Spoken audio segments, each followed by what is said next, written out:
అడ్డే అబ్బా ఏంటమ్మా బొమ్మిడాయల పులుసా పెద్ద స్మెల్ వచ్చేస్తుంది.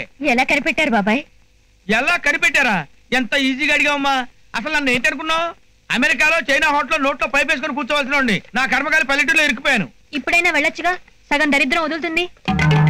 ఇదిగో సెకండ్. ఏంటి అదో టైప్ లో మాట్లాడుతున్నావు? నా పేరు సెకండ్ కాదు. ఈ ఇంటికి నువ్వు రెండో కోడలువని అలా సరదాగా పిలిచారమ్మా. అంత సరదాగా ఉంటే నువ్వే పిలిపించుకో. అయ్యో ఉప్పు ఎక్కువ అవుతుందమ్మా. అందరికీ రోషం ఉండాలనే ఉప్పు కాస్త ఎక్కువ వేస్తున్నాను. అయినా కష్టపడకుండా అప్పనంగా తినే వాళ్ళకి తినే తిండి ఎలా వంట పడుతుందో. ఊరికే తినడానికి ఏదైనా సత్రమా? చేసి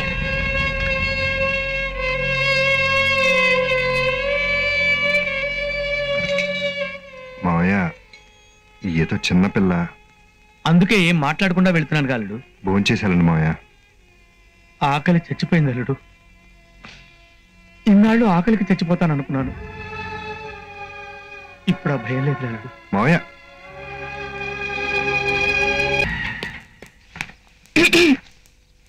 గుడ్ మార్నింగ్ వదినా. ఏంటి మీ అన్నయ్య జేబులో దొంగతనం చేస్తున్నావు? దొంగతనం కాదు వదినా, కాలేజ్ ఫీజు కట్టడానికి తీసుకున్నా. అడిగి తీసుకుంటే తీసుకున్నట్టు. నువ్వు ఇప్పుడు చేసిన దాన్ని దొంగతనమే అంటారు. ఇది నాకు అలవాటే వదినా. నేను ఎప్పుడు అన్నయ్యని అడగకుండానే తీసుకుంటాను. అడిగి తీసుకుంటేనే తిడతాడు. అదంతా ఇంతకు ముందు. ఇప్పుడు నేను ఒక దాన్ని ఉన్నాను కదా. ఇంక నుంచి నీకేం కావాలన్నా నన్ను అడగాలి, నా పర్మిషన్ తీసుకోవాలి. అర్థమైందిగా? జేబులో పెట్టు. అలాగే. ఇప్పుడు అడుగుతున్నా వదినా, కాలేజ్ ఫీజు కట్టాలి, ఒక 600 కావాలి. డబ్బులు లేవు, గిబ్బులు లేవు, బయటికి వెళ్ళు.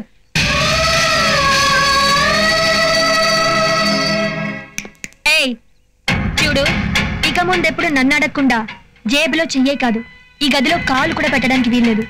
గుర్తుంచుకో. రాజు, ఏంటన్నయ్య? ఇవాళ ఫీజు కట్టడానికి ఆఖరి రోజు. అవునన్నయ్య. మరి చిన్నన్నయ్య దగ్గర తీసుకుంటానన్నా, తీసుకున్నావా? తీసుకున్నా అన్నయ్య. వాళ్ళు లేడు కదరా. చిన్నదిలో పిలిచి మరీ ఇచ్చిందన్నయ్య. సరే సరే, ఇది ఉంచు. వద్దన్నయ్య, ఖర్చులు కానీ 200 ఎక్స్ట్రా ఇచ్చింది. సరేరా, ఉంచు. రాజు, ఇక నుంచి నీకు డబ్బు కావాలంటే నా జేబు నుంచి మాత్రమే తీసుకో.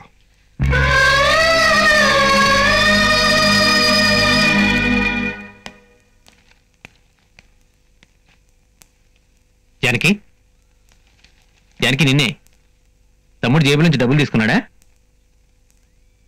లేదు, దొంగతనం చేశాడు. దొంగతనమా? మరి అడగకుండా తీసుకుంటే దొంగతనం కదా? ఏంటే, నా తమ్ముడు నా జేబు నుంచి డబ్బులు తీసుకోవాలంటే నిన్నెందుకు అడగాలి? ఇంకోసారి వాడిని నోటితో క్వశ్చన్ చేస్తే ఆన్సర్ చేత్తో చెప్పాల్సి వస్తుంది.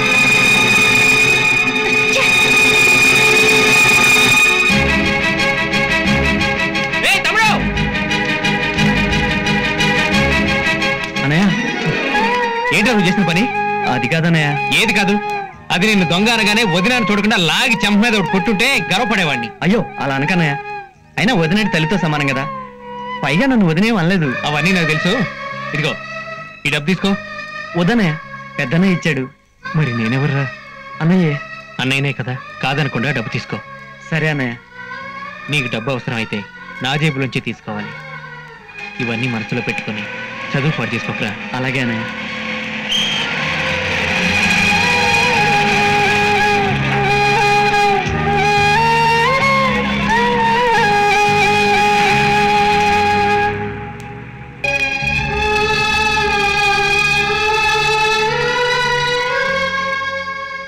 వదినా, కొంచెం మజ్జిగిస్తావా? అలాగే. రామరాజు, ఏంటన్నయ్య? ఇలా రా, కూర్చో. పర్వాలేదన్నయ్య. పర్లేదు, కూర్చోరా. ఈ రోజు నుంచి మీరిద్దరూ వేరుగా ఉండండి. ఏంటన్నయ్య నువ్వు అనేది? మేం వేరేగా ఉండాలా? దానికంటే చచ్చిపోమని చెప్పు, చచ్చిపోతాను. అది కాదురా, ఈ ఇంట్లో అందరం కలిసే ఉంటాం. కాకపోతే వంట మాత్రమే వేరు. ఈ రోజు వంట, రేపు పంట వేరైతే ఆ తర్వాత వేరే ఇది మనమే కదా. ఇంకెప్పుడు ఆ మాట అనొద్దన్నయ్య. జానకి చిన్నపిల్ల, వేరుగా ఉండాలని తన భర్తకి తనే వండి పెట్టుకోవాలని ఆశపడుతుంది. అంత కోరికగా ఉంటే పుట్టింటికి వెళ్ళి వాళ్ళ అమ్మకు వండి పెట్టుకోమనండి. ఆగరా, నేనెవరిని? అన్నయ్యవి. అన్నయ్య చెప్తే వినాలి. ఈ రోజు నుంచి నువ్వు నీ భార్య వేరేగా వండుకుంటున్నారు.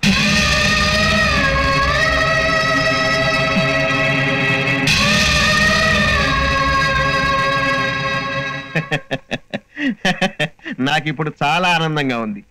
శివ, రామ, రాజు ముగ్గురు అన్నదమ్ములు పేరులో కూడా ఒకటిగా ఉన్నారు.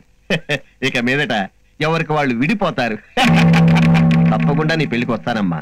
అక్షంతలు వేసి ఆశీర్వదిస్తాను. అయ్యా, మీరు చెప్పినట్టు నేను చేశాను.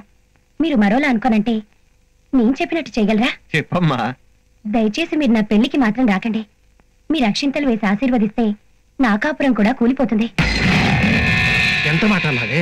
ఆయన దేవుళ్ళు అంటారు మనకు. నిన్ను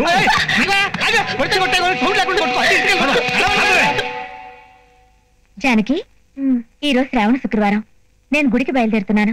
నువ్వు కూడా వస్తే ఇద్దరం కలిసే వెళ్దాం. నేను ఒక్కదాన్నే వెళ్ళగలను. ఇద్దరం తోడికోడళ్ళమన్న మాటే గాని మనం ఎప్పుడూ ఎక్కడికి వెళ్ళలేదు. కనీసం గుడికైనా కలిసి వెళ్దాం. నాతో వస్తే నీ గౌరవం ఏమో గాని నీతో వస్తే నాకు అవమానం. అవమానమా? నీ దగ్గర ఉన్నది నా దగ్గర లేనిది ఏంటి? చీర. నేను కట్టుకున్నది 10,000 రూపాయల విలువగల చీర. నీది ఒక చీరేనా? వెళ్ళా.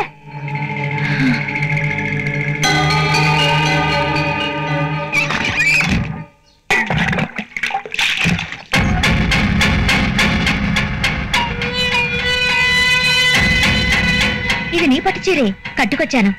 ఇప్పుడు నాతో వస్తావా? నా చీర నిన్నెవరు కట్టుకోమన్నారు? ఒకే ఇంట్లో ఉంటున్నాం, పైగా తోడికోడళ్ళం. ఒకరి చీర ఒకరు మార్చుకుంటే తప్పేంటి? ఇంకా నయం, నీ భర్త నేను, నా భర్త నువ్వు మార్చుకుందాం అనలేదు. అది కుదరదుగా.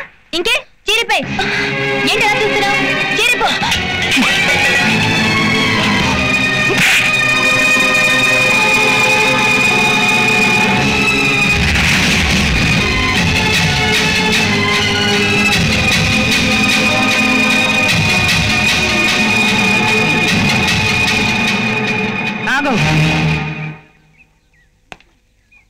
ఎందుకొచ్చావే? ఇంటికొచ్చిన కూతుర్ని రామ్మ అని పిలవకుండా బయట నిలబెట్టి ఎందుకు వచ్చావని అడుగుతావేంటి? నువ్వు నీ భర్తతో వచ్చుంటే ఆనందంగా లోపలికి పిలిచి అన్ని మర్యాదలు చేసేదాన్ని. కానీ నువ్వు చేతులు సూట్కేస్తా వచ్చావు అంటే అక్కడ జరగకూడదేదో జరిగిందని నాకు అర్థమైంది. అర్థమైందిగా. ఇక నేను ఆ ఇంట్లో కాపురం చేయలేను. అరే, చెప్తుంటే మాట్లాడకుండా వెళ్ళిపోతావేంటి? ఏం మాట్లాడమంటావే? ఆ ఇంట్లోనే నువ్వు కాపురం చేయలేకపోతే ఇంకెక్కడ చేయలేవు. చెయ్యను, చేసే ఆలోచన నాకు లేదు. ఇక నుంచి ఇక్కడే ఉండాలని నిర్ణయించుకున్నాను. మెళ్ళో తాళి పడే వరకే ఇది నీ ఇల్లు. పెళ్ళయ్యాక అత్తవారిల్లే నీ ఇల్లు. వెళ్ళావు. నేను అక్కడికి వెళ్ళను. ఇక్కడ ఉండడానికి నేను ఒప్పుకోను. మరి ఎక్కడికి వెళ్ళమంటావు? చచ్చిపోవే.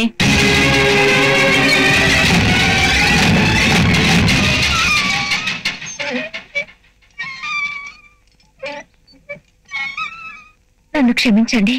క్షమాపణ అడగడానికి నువ్వేం చేసావు వదినా? తప్పు చేసింది అది. కోపం వచ్చి లాగి ఒకటి ఇచ్చాను. ఆ మాత్రానికి సూట్ కేసు పట్టుకుని పుట్టింటికి వెళ్ళిపోవాలా? రే, భార్యను కొట్టడం గొప్ప అనుకుంటున్నావా? అయినా అది ఆడాల విషయం. మధ్యలో నువ్వు చేసుకోవడం దేనికి? పొరపాటున ఎవరికైనా చేయి తగిలితేనే సారీ చెప్తాం. అలాంటిది భార్యను ఎలా కొట్టగలిగావరా? ఇప్పుడు నన్ను ఏం చేయమంటారో చెప్పండి అన్నయ్య. వెళ్ళి నీ భార్యను తీసురా. నేనా? వస్తే నీ భార్యతో కలిసిరా, లేకపోతే రావద్దు. అసలు ఈ గొడవంతటికి కారణం నేనే అన్నయ్య. ఎవరో కారణం కాదు, అంతా దాని తలపొగరు. రాజేశ్వరి, బయలుదేరాడా? బయలుదేరుతున్నాడండి. రామరాజు, బయలుదేరు. ఏంటి వదినా నువ్వు కూడా? ఏంట్రా అక్కడ? వెళ్తున్నా అన్నయ్య. అమ్మా స్వాతి, నీకెందుకమ్మా ఇలాంటి పనులు? లేలే. ఆచార్య గారు, అయ్యా, అమ్మాయికి వడ్డాణం 60 కిలో చేయించాలి. కొలతలు తీసుకోండి. అలాగేనండి అయ్యా. అవన్నీ నాకెందుకు మావయ్య? సీమంతం చేద్దామని. సీమంతమా? అవునమ్మా. ఏంటి సడన్ గా నా మీద ఇంత ప్రేమ? నన్ను ఇంకా అపార్థం చేసుకుంటున్నావమ్మా. ఒక ఆడపిల్ల తన పెళ్లికి రావద్దని నా మొహం మీద చెప్పినప్పుడే నేనెంత తప్పు చేస్తున్నానో నాకు అర్థమైంది. అందుకే నేను మారిపోయాను. ఇంతకాలం నేను చాలా కష్టపెట్టానమ్మా. నిన్నే కాదు, నీ పెళ్లికి కట్నంగా ఆస్తి మొత్తం ఇవ్వాలని కండిషన్ పెట్టి మీ అన్నయ్యల్ని కష్టపెట్టానమ్మా. నీ పేరు మీద ఉన్న ఆస్తి మొత్తం మీ అన్నయ్యల పేరు మీద మార్పించేస్తానమ్మా. నీ సీమంతానికి వాళ్ళ ముగ్గురిని పిలిచి ఊరందరి ముందు ఈ దస్తావేజులు వాళ్ళకి ఇచ్చేస్తాను. ఇదిగో, వీటి మీద సంతకం పెట్టమ్మా. రేపే వెళ్ళి నీ అన్నల్ని వదినల్ని సీమంతానికి రమ్మని పిలుస్తాను. నా కోడలి సీమంతం గురించి ఊరంతా గొప్పగా చెప్పుకోవాలి.